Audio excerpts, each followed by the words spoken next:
TGT PGT की तैयारी करने वाले सभी मित्रों को नमस्कार। आइए, स्वागत है आपका अपने YouTube channel RCI the study point में। वर्तनी की श्रृंखला में 4 भाग जो है बन चुके हैं, आप देखे होंगे, अवलोकन किया होगा। और यह अंतिम और 5वां भाग है जिसमें हमने इधर टीजीटी के विगत वर्षों के प्रश्नों को और इधर पीजीटी के विगत वर्षों के जो आए हुए प्रश्न हैं उनका संकलन किया है। यद्यपि इनमें से अनेक शब्द जो पिछले 4 वीडियो बन चुके हैं 4 भागों में, उनमें आप देख सकते हैं, समझ सकते हैं, लेकिन आज का यह वीडियो बहुत ही महत्वपूर्ण इसलिए है क्योंकि इसमें कैसे प्रश्न बनते हैं, किस तरह के प्रश्न विभिन्न वर्षों में, पिछले विगत वर्षों में पूछे गए हैं, इसका आप अवलोकन करेंगे और अच्छे से अभ्यास करके अपने नंबर को, अपने अंकों को बढ़ाएंगे, जिससे आपकी सफलता सुनिश्चित हो सके। और बताइए, आप लोगों की तैयारी कैसी चल रही है? बढ़िया। तो व्याकरण बहुत महत्वपूर्ण भाग है इस परीक्षा का। और ये जो प्रश्न है ये केवल टीजीटी पीजीटी के लिए ही नहीं है, अपितु अनेक परीक्षाओं में, चाहे वह टेट की हो, सीटेट की हो, यूपीपी की हो, लेखपाल की हो, या सीसेट जो आता है यूपीपीएससी यूपीपीएससी का, अनेक जहाँ जहाँ हिंदी आती है, वर्तनी आती है, उनमें यह रिपीट किए हुए प्रश्न है, कई बार पूछे गए प्रश्न हैं। तो आइए देखते हैं पहला प्रश्न। वर्तनी की दृष्टि से अशुद्ध है, 2001 टीजीटी में पूछा गया। ये सारे प्रश्न टीजीटी में पूछे गए हैं और इधर जितने प्रश्न हैं सब पीजीटी के हैं, पीजीटी, और इधर टीजीटी के। और अन्य परीक्षाओं में भी रिपीट हुए, कई बार दोहराए गए, कई बार आए हैं। तो देखिए, वर्तनी की दृष्टि से अशुद्ध है तो क्या है? पहला है शरत चंद्र। कैसा लग रहा है आपको? सही या गलत? सही, ठीक है। यानी, समस्र और कवयित्री, तो यह भी ठीक है। शरत प्लस चंद्र, तो जब संधि हो जाएगा तो ता का चा उच्चारण हो जाएगा, शरत चंद्र। यानी होता है, यानी नहीं होता। यानी अगर आप कह रहे हैं, उच्चारण तो कर रहे हैं, लेकिन यह लिखेंगे नहीं, तो यानी सही है। श्रमस्र होता है, श्रमस्र नहीं होता है। और कवयित्री बिल्कुल ठीक है। तो इसमें जो गलत है वह यह शब्द है, ठीक है, श्रमस्र। अगला देखिए, अशुद्ध है उज्ज्वल, कवयित्री, मोक्ष या श्रृंगार। तो आप देखिए, कवयित्री भी सही है, मोक्ष भी सही है, श्रृंगार भी सही है। गलत कौन सा है? उज्ज्वल। क्या लिखा जाएगा? उज्ज्वल। यह इसका शुद्ध रूप है, तो आपका यही उत्तर हो जाएगा। फिर देखिए, ये 2002 में पूछा गया, ये 2001 में पूछा गया है। अब है रचयिता, रचयिता, रचयिता, रचयिता, तो इसका शुद्ध रूप है रचयिता, ठीक। तीसरा, शुद्ध वर्तनी वाला शब्द है। अब देख लीजिए, आशीर्वाद आप पहले भी भाग में देख सकते हैं, और ये पूछा गया है, प्रश्न 2003 में है, तो इसका शुद्ध रूप क्या होगा? आशीर्वाद, ठीक। कायदे से देख लीजिए, बड़ा बड़ा इसलिए यहां लिख रहे हैं कि याद रह जाए, मस्तिष्क में रह जाए ये बात। तो इसका तीसरा उत्तर सही होगा।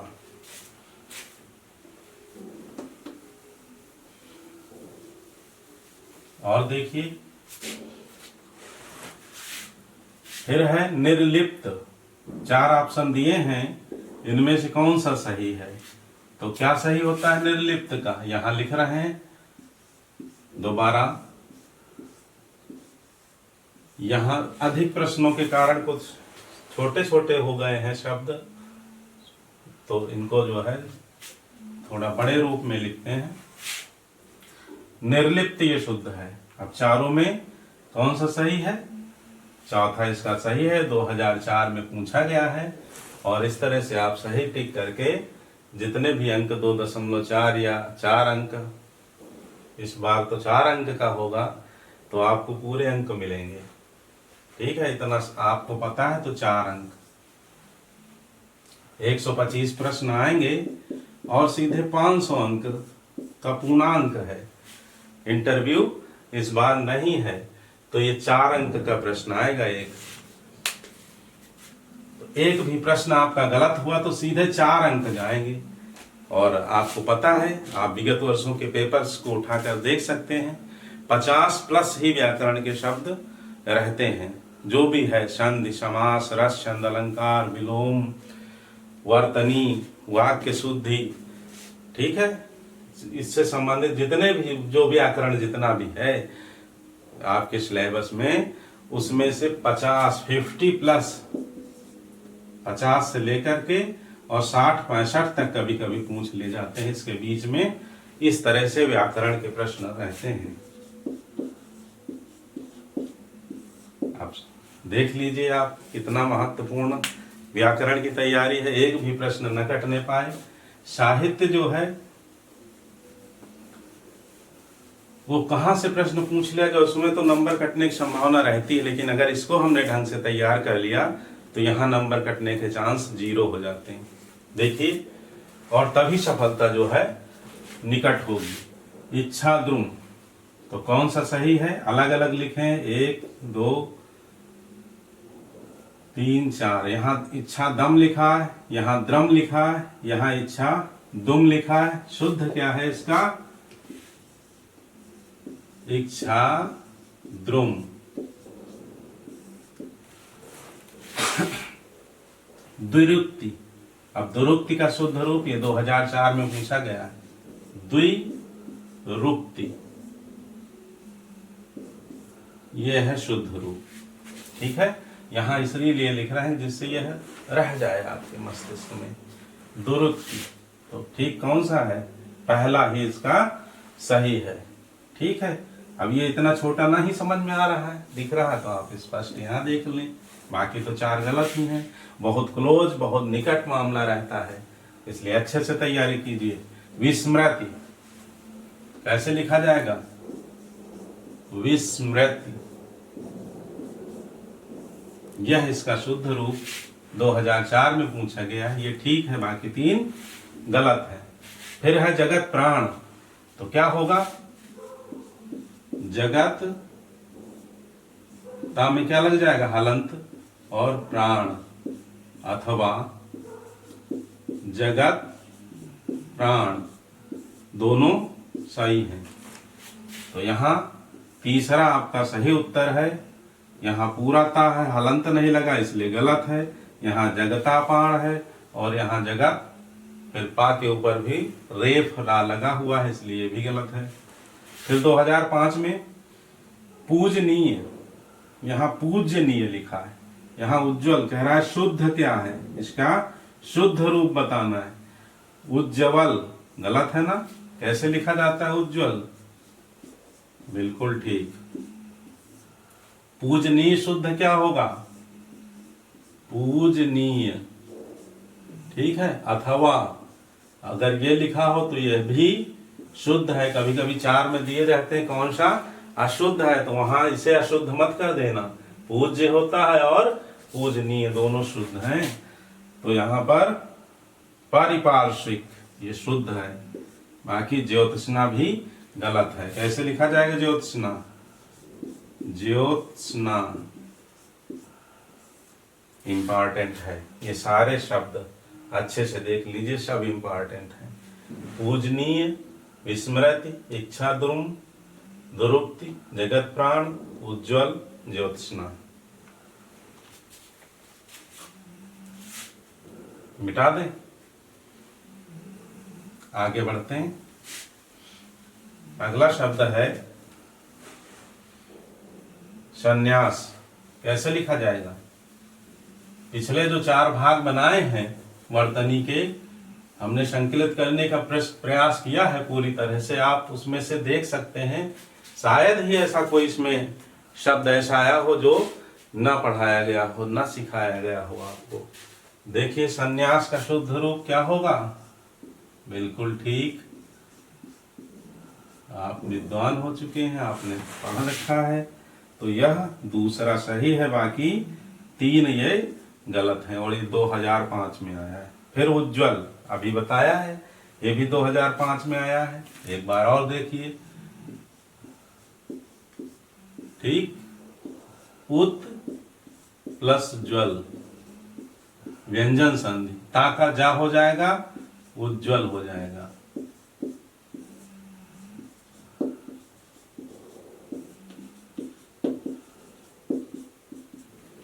ठीक है, आइए और आगे देखते हैं।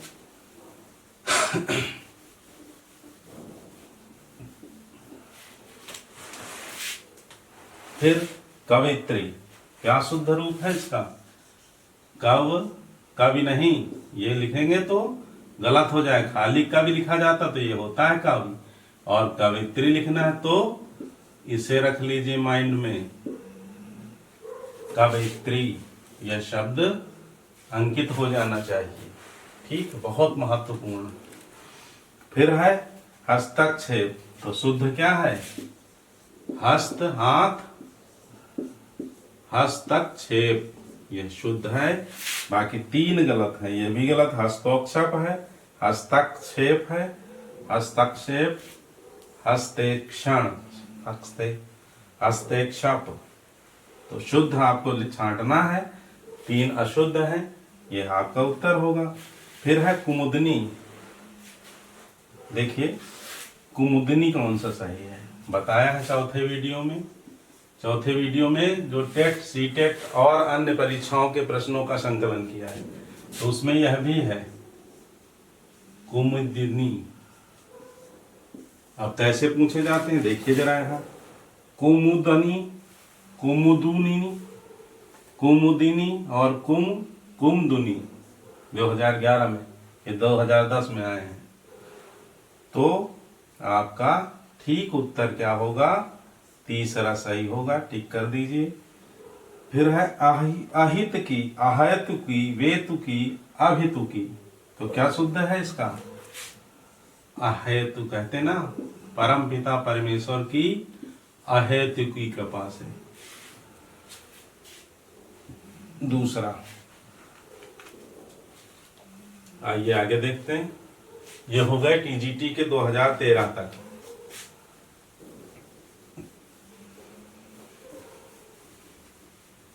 अब फिर इधर आया है यान, यानी, सूची, शुष्क, तो क्या है इसमें से शुद्ध क्या है? कह रहा है कि अशुद्ध वर्तनी छांटना है, तो इसमें यानी होता है या यानी, बिल्कुल ठीक, तो यही अशुद्ध हो गया, बाकी सूची, शुष्क सही है।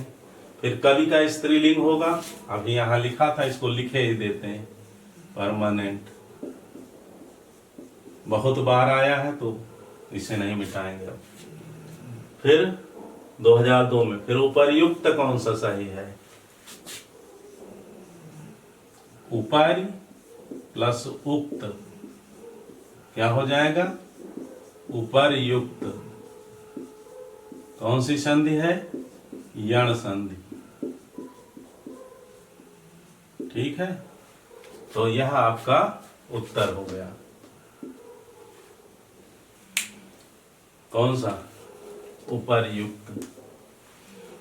उपर्युक्त और ये जितने भी सब हैं ये गलत हैं। तादात्म्य में तो क्या होता है इसका सही रूप?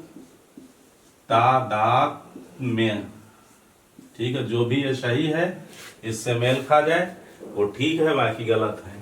तो पहला ही मेल खा रहा है, बाकी चारों अलग हैं। अब ऋषि का स्त्रीलिंग यहाँ लिखा है, वही छांटना है, और कह रहा है शुद्ध वर्तनी है, तो ऋषि का क्या होता है? ऋषि का स्त्रीलिंग, ठीक है, ऋषि और स्त्रीलिंग ऋषिका। तो यहाँ स्त्रीलिंग नहीं कह रहा है, यहाँ कह रहा है वर्तनी कौन सा ठीक है, ऋषिणी कहेंगे या ऋषि पत्नी कहेंगे या ऋषि, तो यह ठीक है। ठीक, फिर अब देखिए 4 बहुत क्लोज मामला है। अभिज्ञ, भिज्य, विज्य, अनभिज्य, क्या सही है? अभिज्य, अभिज्य का विलोम होता है अनभिज्य। यह दोनों एक दूसरे के क्या लिखे हैं? विलोम, और दोनों प्रयुक्त होते हैं, तो दोनों ठीक हैं। अज्य का विज्य होता है, अज्य का विलोम क्या होता है? विज्य। तो फिर गलत क्या है? भिज्य, यह नहीं होता, इसका प्रयोग नहीं होता है कहीं भी, तो यह गलत है, यही छांटना था। 2005 का है और ऊपर 2002, 4, 5, इस तरह से ये प्रश्न पीजीटी के। अब देखिए फिर आया है ज्योत्सना, अभी लिखा था, इसे भी हम परमानेंट ऊपर लिख देते हैं।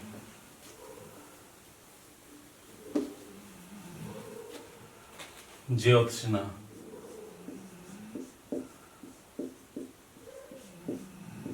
ठीक है। फिर उसके बाद है सन्यासी। तो सन्यासी ये 2005 में पूछा गया है, इसका शुद्ध रूप सन्यासी। ठीक, देखिए अभी आपने देखा इधर टीजीटी में भी आए, टीजीटी में भी आए, तो इतने ऐसे जो बहुत से प्रश्न हैं जो खूब कई बार अनेक बार पूछे गए हैं, तो अच्छे से अवलोकन कीजिए, देखिए, समझिए, और एक भी प्रश्न गलत ना होने पाए यह प्रयास कीजिए कि बिल्कुल आपकी जो रणनीति होनी चाहिए उसमें यही होना चाहिए। साहित्य में कितना डीप पूछ लें, कितना गहराई से कहाँ से प्रश्न पूछ लें, भले विस्मृत हो जाए, लेकिन आपका व्याकरण अशुद्ध नहीं होना चाहिए। यदि आपको सफलता लेना है 2020 की इस विज्ञापन के द्वारा, तो जो आपकी तैयारी है उसको धार दीजिए और व्याकरण को खूब घोट दीजिए पहले, साथ में और साहित्य भी पढ़ते रहिए। 2 घंटे 3 घंटे साहित्य भी पढ़िए, 2 घंटे व्याकरण, 3 घंटे पढ़िए, 6-7 घंटे प्रतिदिन पढ़ना है, तब जाकर के कहीं चयन होगा। एक सेट डेली निकालिए, जो शिल्पी के सेट दिए रहते हैं, एक सेट। फिर कुछ ऐसी पुस्तकें ले लीजिए जिसमें अभ्यास के प्रश्न ही दिए हों, पेपर ही, उनका अभ्यास कीजिए। उसमें जो पोर्शन आपका वीक लगे, कमजोर जिसे महसूस करें, उसको और अच्छे से तैयार करें। तो आइए देखते हैं हतोत्साहित, इसमें शुद्ध क्या है? हतोत्साह नहीं, हतोत्साहित।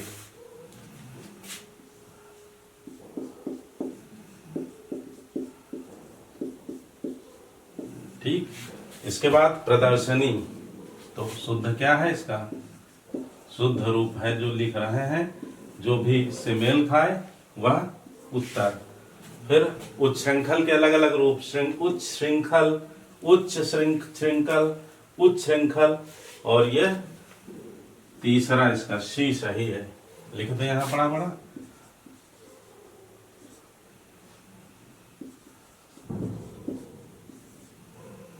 ठीक, कुछ लोग खा इस तरह से लिखते हैं, गलत है, खा का शुद्ध रूप लिखिए। अब सदृश्य सही है, सदृश सही, सदृश्य, या फिर ये, तो क्या इसका सही है? सदृश्य, और इसी से बनता है सादृश्यता, सादृश्यता। ठीक है, सादृश्य सही है, रहेगा दिमाग में, ठीक है, याद रखिए इसे। फिर यहाँ जगह कम पड़ रही थी, इसलिए मैंने कुछ शब्द जो 2000, ये तो 9, 5, 9, 10, फिर ये 13 में था, उसका हमने गलत लिख लिया है। इनका शुद्ध रूप आपको सीखना है, देख लीजिए। 2013 में, ये 2010 का प्रश्न था, 2013 में पूछा गया 36, कैसा होगा इसका? 4 ऑप्शन थे, ठीक है, तो इसका शुद्ध रूप 36, ये 2013 पीजीटी। फिर है ऊपर लिखित, तो इसका शुद्ध रूप होगा ऊपरी लिखित।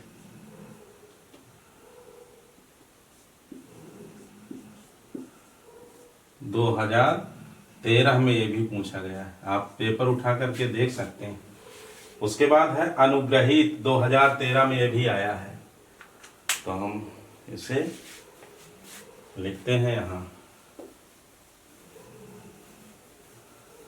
अनुग्रहित। अभी आरओ जो पिछला यही 2020 में पेपर हुआ है, इसमें पूछा गया था। एक बार नहीं 2 बार पूछा गया था। ऑप्शन में ऐसा था उसमें कि अगर इसका पता है तो 2 प्रश्नों के उत्तर आप सही कर सकते थे।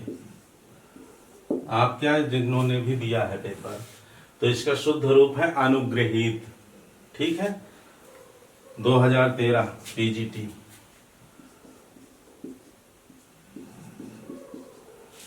उसके बाद है कवित्री, फिर 2013 में, तो इसका शुद्ध रूप ये भी पीजीटी टीजीटी कितनी बार, अनेक बार।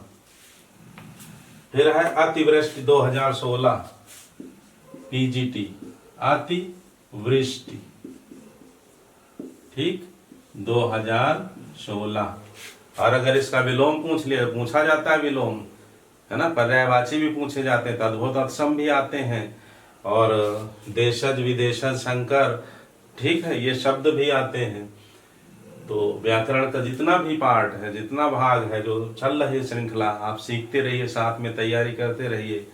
जितना प्रयास है हम कर रहे हैं, आप भी साथ में लग करके करिए, खूब घोटिए अच्छे से। तो कवित्री हो गया, अतिवृष्टि, इसका विलोम होगा क्या, अनावृष्टि। इसके बाद है क्रोधाग्नि 2016 में, अंतिम प्रश्न।